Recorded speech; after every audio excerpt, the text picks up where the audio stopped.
d'être ici avec nous. Merci aussi à Dave, qui est le propriétaire de Produce Depot, qui est ici avec sa femme, son fils et toute l'équipe qui est avec nous. On me dit 90 collaborateurs. Alors, merci de nous accueillir chez vous ce matin pour une annonce des plus importantes.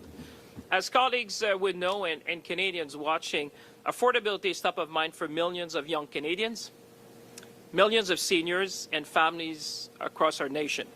I can assure you it's also top of mind for the Prime Minister, for this government, and I would say for all my colleagues. So today we are taking additional measures to support Canadians in times of need. For many families, the cost of living is a real challenge. Affordability doesn't exist in isolation. It is a global phenomenon felt across G7 nations. Affordability is closely tied to how our economy performs and how well it works for people across our great country. That's why with the Prime Minister, we are building the strongest economy in the G7.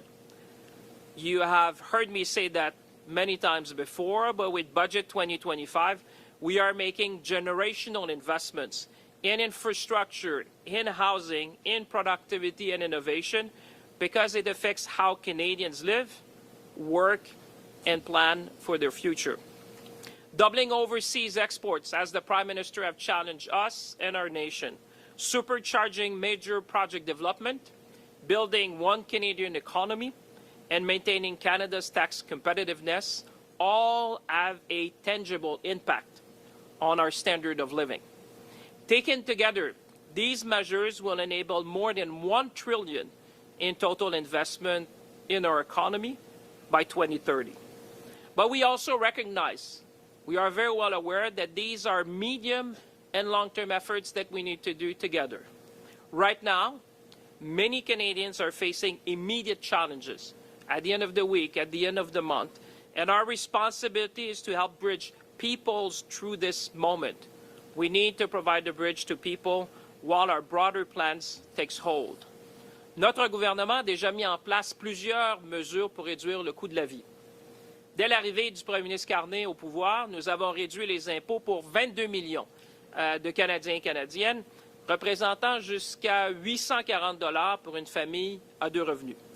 Nous avons mis fin à la taxe carbone sur les consommateurs, ce qui a permis de réduire le prix de l'essence d'environ 18 cents le litre dans la plupart des provinces et des territoires. Nous continuons de réduire le coût des services de garde, une mesure phare de notre gouvernement, faisant en sorte que les familles de plus de 900 000 enfants puissent économiser des milliers de dollars par année. Nous avons rendu permanent le programme national d'alimentation scolaire afin de pouvoir nourrir jusqu'à 400 000 enfants par année et aussi de permettre à une famille participante de 2 enfants d'économiser 800 $ en moyenne par année. Et nous mettons en place des prestations fédérales automatiques pour 5,5 millions d'individus d'ici 2028 pour que les Canadiens reçoivent simplement et de façon fiable l'aide à laquelle ils ont droit. As you all know, affordability is a central measure of our economic success. Raising our collective standard of living is the central objective of our government. Canadians need to feel the benefits of the economic growth in their wallets and at the kitchen table. That's why strengthening the economy and supporting Canadians must go hand in hand. And that's what we are committed as a government to do. Affordable housing helps workers live closer to their job. Accessible childcare helps parents fully participate in the workforce. Food security means Canadians can afford healthy meals without ever having to choose between eating well and without sacrificing other needs. With all these measures, we are building Canada strong. A Canada where life is more affordable, a Canada with strong communities, and a Canada we can all be proud of. With that, ladies and gentlemen, I will invite the Prime Minister to address you. Monsieur le Premier ministre. Merci. Merci, Monsieur le Ministre. Thank you, François Philippe. Thank you, colleagues, for being here. Dave Donnelly, thank you for welcoming us here. to this remarkable establishment that has served the people of Nepean, of Ottawa, for over 30 years, 34 years and counting. It is a pleasure to be here with my colleagues from the National Capital Region. Anita, again. Anita, where are you? There you are. Yep. Thank you for having us here. And Dave and team, again, for welcoming us. Look, we're in a situation where, and Canadians know this, the world's rapidly changing. That's leaving a cloud of uncertainty and worry hanging over all of us, Canadian businesses, Canadian workers, Canadian families. Our government's focused on what we can control, and that starts with building a stronger, more resilient Canadian economy. So Canada is less reliant on a single trading partner, and we are more resilient to global shocks, what happens outside of our country. Nous agissons sans tarder et nous voyons des résultats. Nous avons déjà signé 12 accords commerciaux et de la sécurité sur 4 continents au cours des 6 derniers mois pour forger des partenariats fiables à l'étranger. Nous avons soumis au Bureau des grands projets 11 projets qui représentent des investissements de 116 milliards de dollars au Canada. Le nouveau fonds pour bâtir des collectivités fortes permettra d'aménager des infrastructures locales dans des quartiers partout au Canada. Hôpitaux, routes, ponts et réseaux de transport en commun. Toutes ces mesures font partie de notre stratégie globale qui vise à susciter des investissements de 1 000 milliards de dollars au cours des 5 prochaines années. So we're starting to fundamentally transform our economy, building a stronger, more resilient, more independent Canada. It's already getting results. Dozens of new partnerships abroad, launching Build Canada homes, fast-tracking major nation-building projects. Our economy, Canada's economy, has created 190,000 jobs on net since August. In absolute terms, that's more than the United States over the same period. We have the right plan. The world is knocking at our door, and momentum is building. But as the Minister of Finance just said, the biggest payoffs will take time. And many Canadians are feeling the pressures right now of everyday expenses. Canadians need a boost today and a bridge to tomorrow. And that's why Canada's new government has been relentlessly focused on making life more affordable for Canadians. On day one, we canceled the consumer carbon tax, bringing down gas prices by 18 cents a litre. We then cut taxes for 22 middle-class Canadians, saving a two-income family up to $840 this year. We've cut taxes for first-time home buyers, saving them up to $50,000 on their first home purchase. Out east, we've reduced tolls for vehicles on the Confederation Bridge, cutting them from over $50 to $20, and cut fares by 50% on ferries in Atlantic Canada. As the Minister just mentioned, we launched automatic federal benefits, which will help 5.5 million lower-income Canadians get the benefits to which they are entitled, like the disability tax credit, and indeed the new measures that we're announcing today. We made the National School Program permanent, feeding 400,000 children healthy meals while saving their parents $800 per year on groceries. We also have a series of initiatives that will improve affordability by making structural changes to our economy. That's like building lots of affordable housing through Build Canada homes. And last week's new strategic partnership with China will make available tens of thousands of affordable electric vehicles in Canada. Nous avons appuyé la décision de CRTC de prolonger l'accès obligatoire au marché de gros dans le secteur de télécommunications pour une seule raison: réduire le coût de l'accès à Internet haute vitesse pour les Canadiens et Canadiennes, pour vous.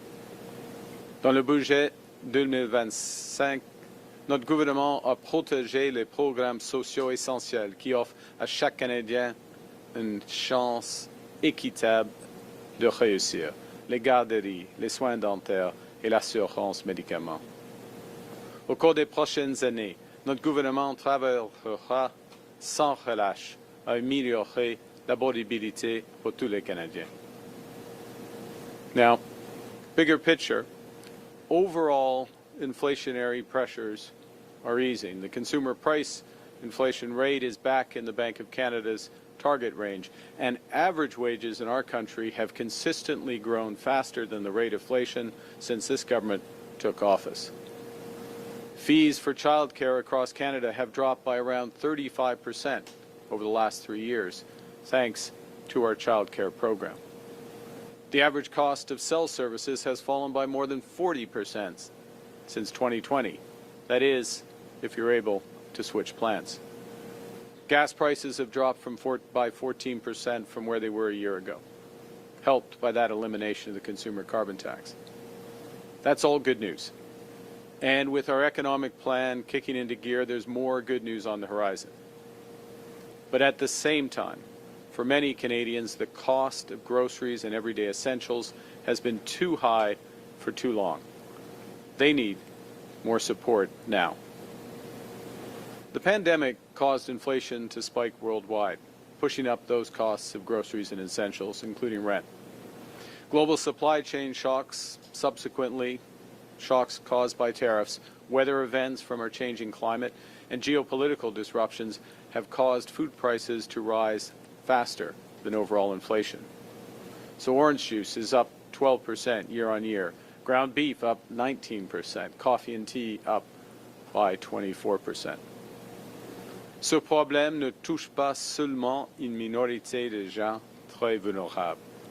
L'an dernier, Banque alimentaire Canada a déclaré que près de 2,2 millions de Canadiens se rendent chaque mois dans une banque alimentaire.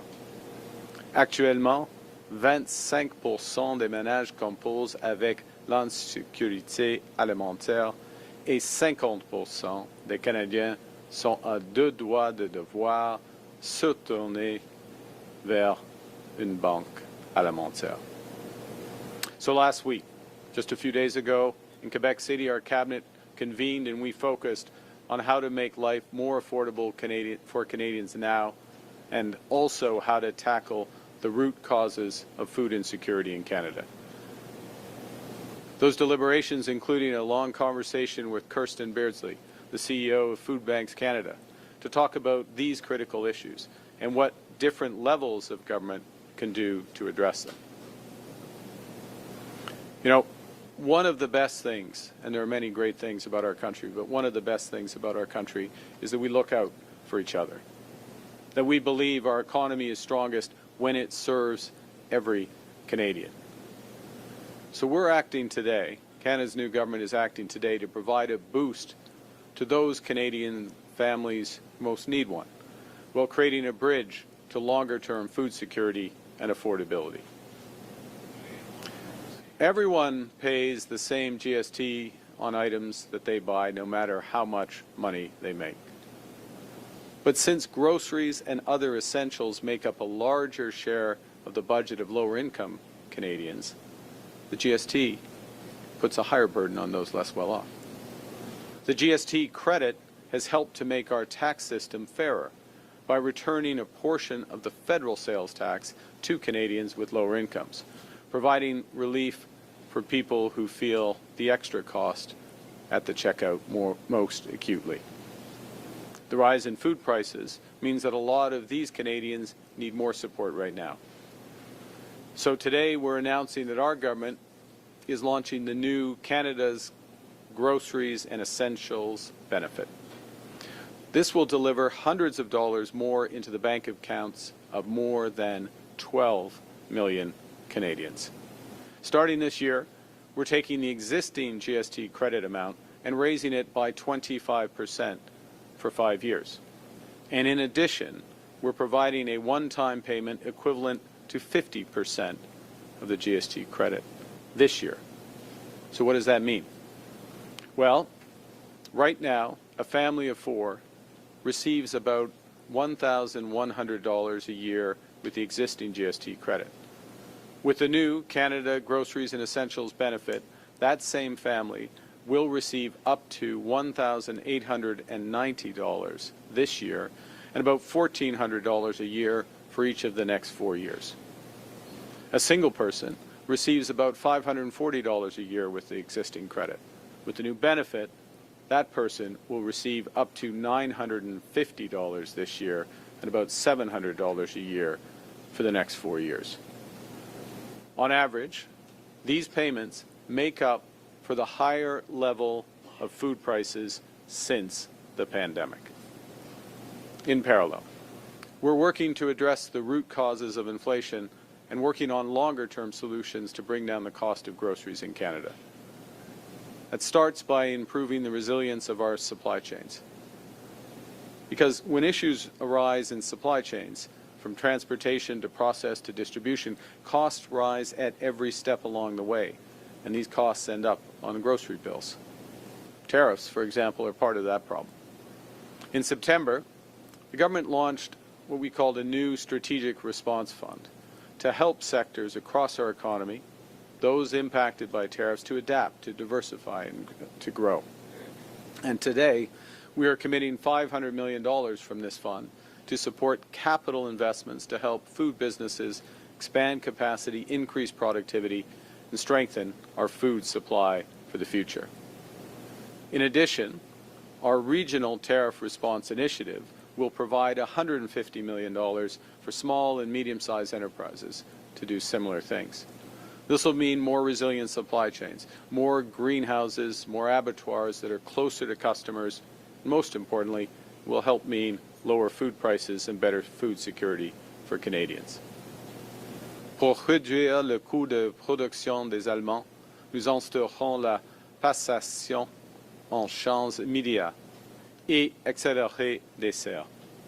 Les producteurs peuvent donc déduire le coût total de la nouvelle serre sans tarder, ce qui leur permet de disposer de capitaux pour acquérir l'équipement moderne et ainsi accroître la production nationale d'aliments et cultiver davantage d'aliments ici au pays toute l'année.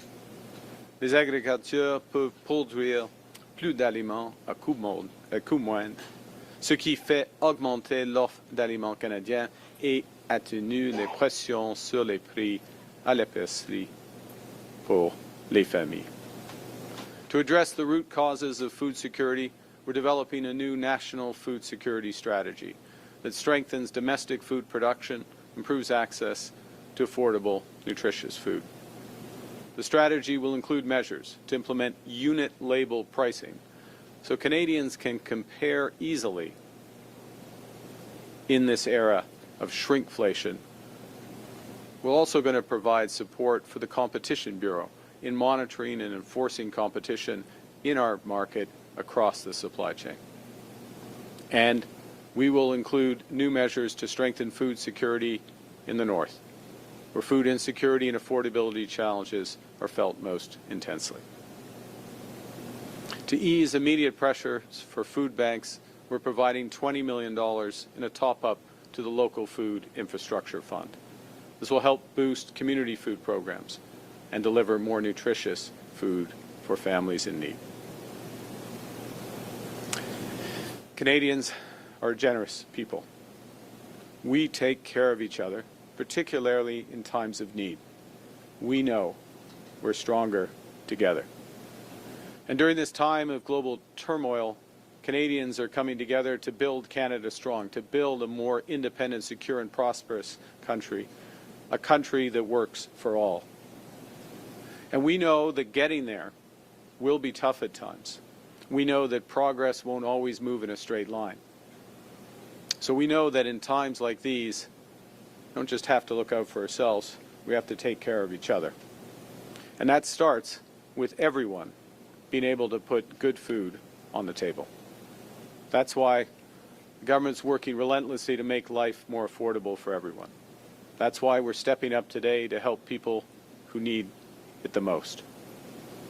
because we can't control what other countries do, but we can control how we support each other during tough times. We can control what we build so that these times will be better in the future.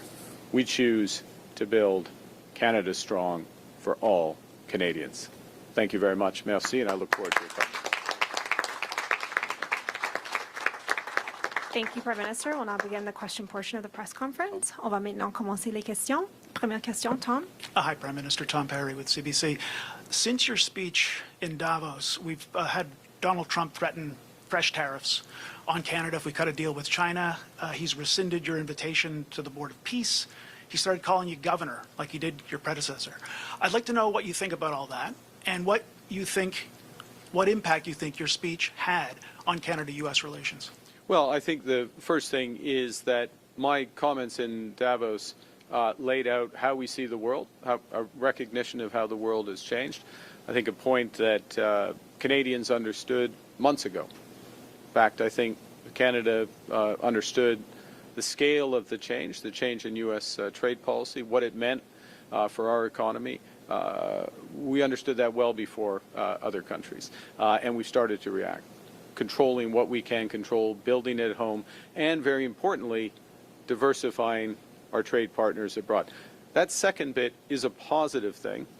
It's finding new partners. I mentioned in my remarks 12 new trade and security agreements in the past 6 months across 4 continents, more to come.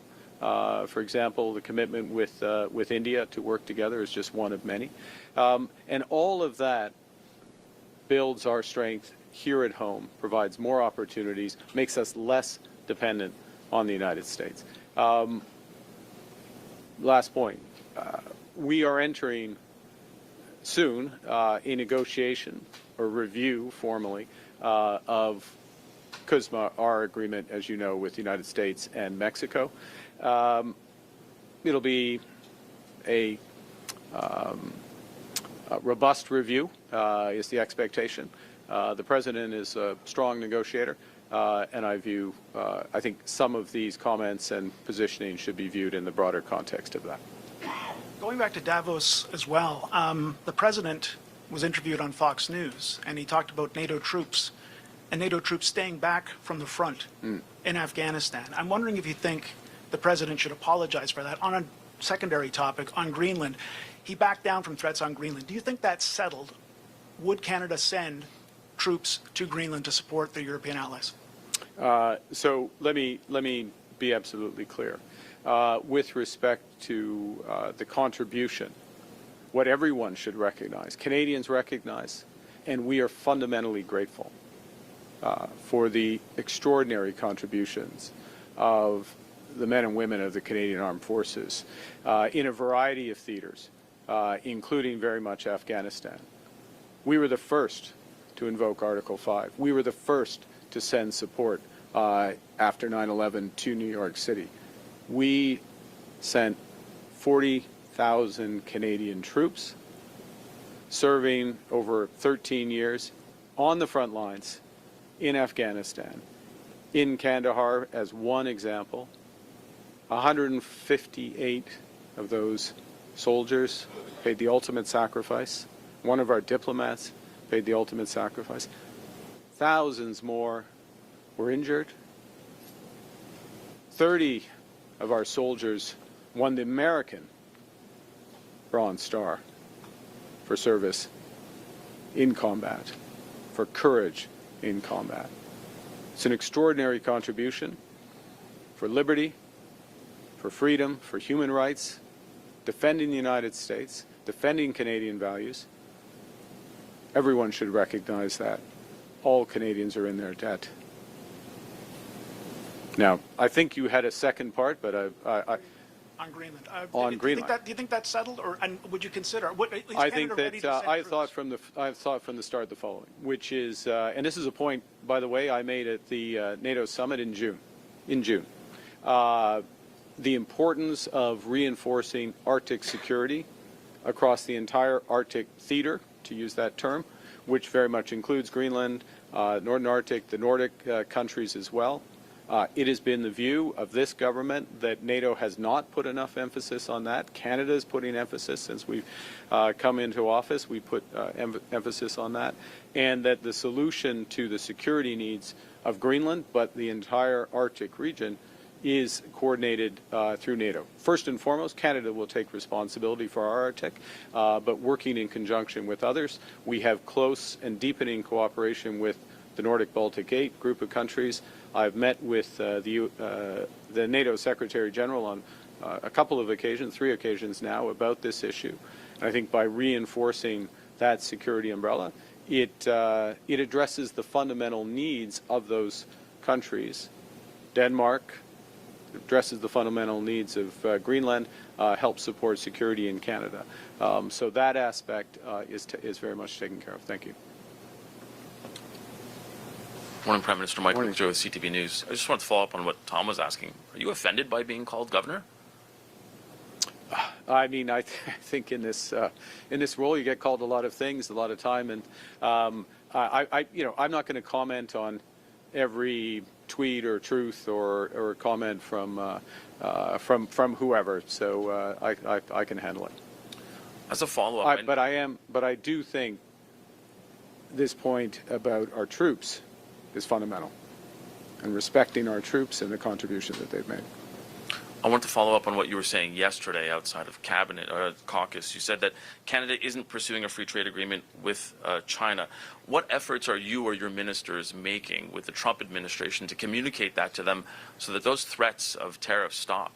Well, I interpreted the President's comments exactly that way, which is looking forward to a deeper, were we pursuing a deeper free trade agreement. We've made it clear.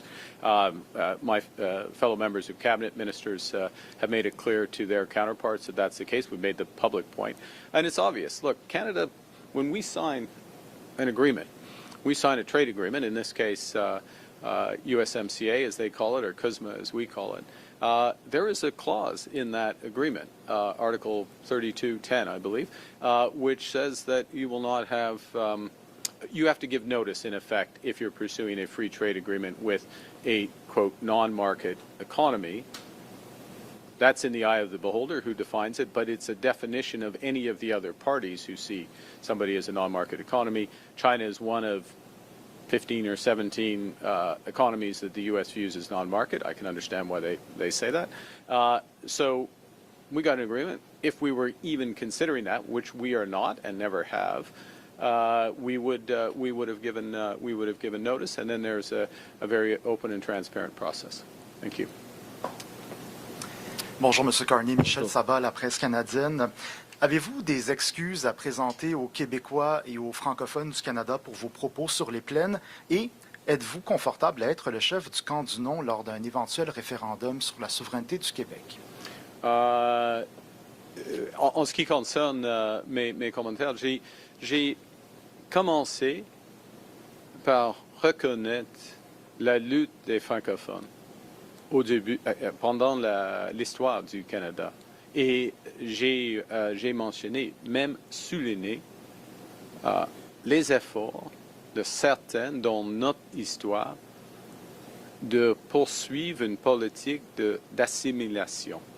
Par exemple, le report de Durham est un exemple. Il y a d'autres plus sévères que ça. Et c'est à cause, j'ai dit, c'est à cause de la résilience du peuple francophone qu'on crée le Canada, un Canada qui reconnaît 2 peuples fondateurs et après un certain temps, 3 peuples fondateurs, y compris le peuple autochtone. Alors, c'est un processus très difficile. Il y a la grande déplacement des Acadiens. Il y a plusieurs d'autres exemples. Alors, c'est une histoire très difficile. Mais avec temps, on a protégé et après une autre période de renforcer la langue française, la culture québécoise, la culture française, les institutions comme le Code civil et d'autres institutions. Et ça, c'est génie du Canada. Et maintenant, le Canada n'est pas parfait, mais il y a une manière de vivre qui est mieux. Bon, j'aurais quand même aimé vous entendre sur le qualificatif de chef du camp du non, mais je vais sauter à un autre aspect. M. Poilievre dit vouloir collaborer avec le gouvernement. Est-ce que ça nuit à vos efforts pour convaincre d'autres conservateurs de se joindre, de traverser la Chambre? OK. Mon approche est de collaborer, de trouver des solutions pour les Canadiens et les Canadiens.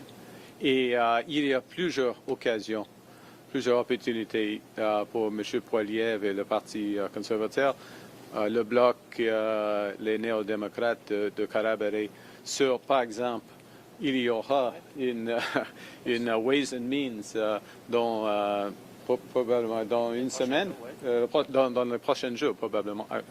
On doit être prudent avec les règles parlementaires, mais tantôt, il y aura une occasion de faire le passage rapidement de ces initiatives. Il y a l'occasion maintenant de faire le passage de c'est quoi, c'est 15, C4 et C15 qui sont le mettre en œuvre quelques aspects clés du budget. Alors, oui, j'ai hâte de collaborer avec M. Poilievre et les autres chefs. Good morning, Prime Minister. Mackenzie Gray with Global News. Are you considering calling a snap election this spring? I'm going to go back to the previous answer. What we're focused on is solutions for Canadians. So today's announcement, we'll be tabling legislation soon, very soon. We would love, and we think it's very important, to have collaboration so we can move that quickly through Parliament. So particularly the one-time bonus gets into people's bank accounts as quickly as possible. We still have elements of the Budget Implementation Act which have not been formally passed by Parliament, That's that tax cut for 22 million Canadians. That's the extension of the National School Food Program. That is a series of other measures that go directly to the issue that we're discussing today around affordability. We have the toughest tightening of crime legislation in living memory. It is being held up in committee, a series of bills held up in committee. We need to move forward on that, and so there's an opportunity to do that. All of that is an opportunity for the collaboration that's referenced by the Leader of the Opposition. This government is going to work hard, as we did in the fall, as we did last spring, in order to get legislation through the House. This feels like many days we spent on the campaign when I was covering the campaign. Lots of grocery stores, lots of affordability. So you're not considering a spring election? I don't. You can't draw that conclusion at all. Tell me that. Well, of course we're not. We're not. We're focused on results for Canadians. We're working through parliaments to get results for Canadians. We are securing trade deals around the world for Canadians, for the future of Canadians. We are identifying major projects for the future of Canadians. We are executing through Build Canada homes for Canadians. We're going to continue to do all of that. We have the privilege of a mandate from Canadians. And I'll say one other thing, if I may, Mr. Craig. We were very clear when we ran in the last election what we intended to do. Very clear, very detailed platform, and we are delivering on that. We invite Parliament to support us in it. Hi, Prime Minister. Emily Haas from the Globe and Mail. How much will this benefit the GST credit? How much is this benefit actually going to cost overall, like these new initiatives? And as well, what's to stop grocery retailers from raising their prices to just absorb this benefit? Okay, so I'll answer both legs of that, obviously. The first, in terms of the numbers, and I'm saying this is a test. You're testing me in front of my minister, who knows it down to the cent. But the cost the first year is a little over $3 billion, $3.1 billion. And the reason for that is the this payment, the boost is the way I referred to it, which makes up for if you had overall levels of inflation and then food price inflation going like that since the pandemic. Can you add a third hand? It makes up for the difference between those two lines. Okay, it makes up for this. So there's the bigger amount. Then in the subsequent 4 years, there's the 25% increase in the GST credit. And there's a bit of a timing thing, but in effect, it goes 3.1, 1.3 billion, and then about 1.8 billion for those last 3 years. Okay? There's a timing issue we can provide you with all the background. Key point on your second part of the question. This is not a case of taking off GST at the checkout. Now, it wouldn't happen here at Protestant. Let's just be clear. They're not happening here at Protestant Depot, which passes on savings to their customers. But what you described is a case as if you took off GST and then, well, maybe the grocery store doesn't give. This is money that goes to individuals. This is money that goes to individuals, directly to individuals. It's not based on what they spend. It's not tied here. Now, the fact, and they can spend that money on anything they want. It's Canada, it's a free country. They spend it on anything they want, as they should. Lower income Canadians, as you know, spend more of a higher share of their income on food and rent. So they're more likely to spend it on food. But there's no differentiation. I mean, they're not. There's no mechanism for what you're saying to happen. I mean, my thinking was like if you could raise price, you know that people are getting more money, and therefore you could just raise your price. Well, you could say that about any aspect that grows the economy. So and I'll say as well. If I may, I'm not accepting the premise of your question, but your general point, which is around competition in the industry. And one of the things we're doing is reinforcing the Competition Bureau's oversight of the industry as a whole, plus working, and we have to work with provinces, as the Minister knows, to move towards unit label pricing so that you have a true and very visible comparator between two types of good. What is it per liter, per kilogram, per amount? And that's, particularly in this time of where we see shrinkflation, packaging change, amounts change. It's a very important development. So it's something I will be raising with the provinces on later this week at First Ministers. And only a few pieces of your legislation that have been directly connected to your agenda have passed. So I'm thinking the most significant is probably C5. You're doing many things via regulation instead. I was just curious, do you think that Parliament matters, and what role do you think it plays in implementing your agenda? Parliament matters tremendously, which is, I'll refer back to the previous question on the opportunity for cooperation in Parliament. And it's very important. The crime legislation, from tougher bail, tougher sentencing, protecting younger Canadians, protecting from online harms, protecting people who go to their place of worship or their community center, protecting them from harassment. All of that crime legislation is being held up. All of that is being held up in Parliament. You can't regulate any of that. Parliament matters. And that's where the opportunity is with greater collaboration. And that's why we welcome it. And we will work with all the parties in Parliament to help get the right legislation through for Canadians. Dernière question est suivie. Yasmine.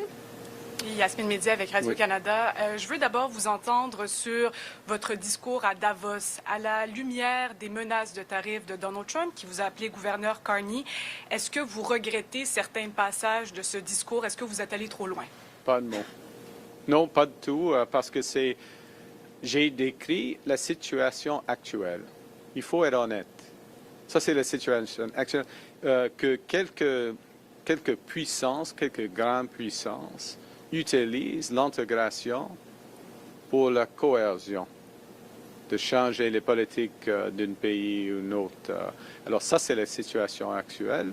Ça renforce la priorité, la nécessité de diversifier nos partenaires. Et non, et en ce qui concerne la négociation avec les États-Unis, nous avons un partenariat économique et sécuritaire remarquable.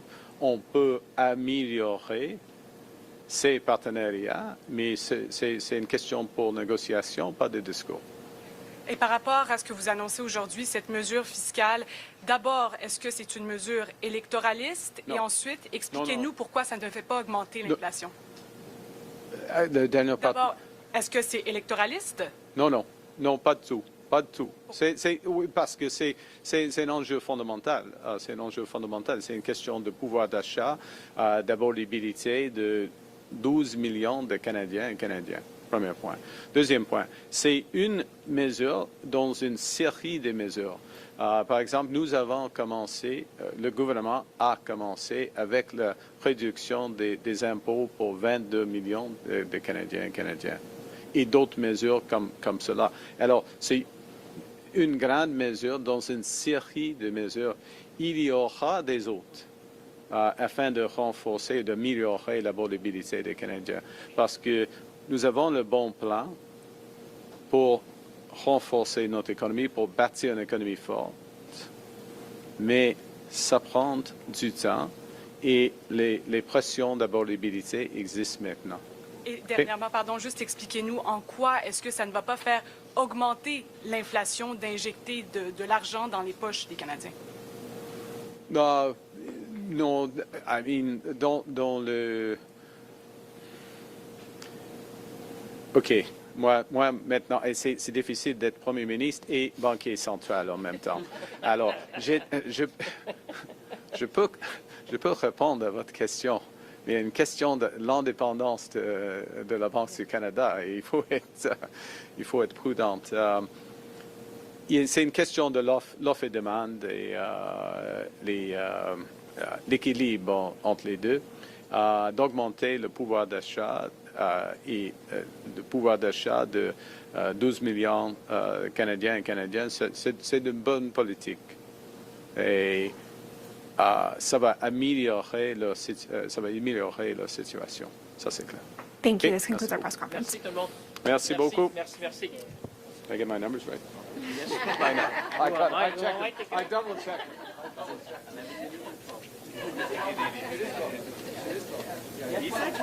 Huge challenge. No, but that was yesterday. Never challenge the Prime Minister. Thank you so much. Thank you so much. She's standing up right. Yeah, I appreciate that. So, where's the family? I think it's opening soon. Okay.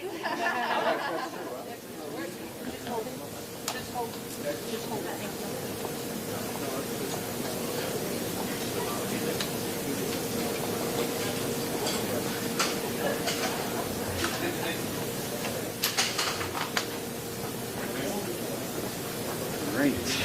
Toenails.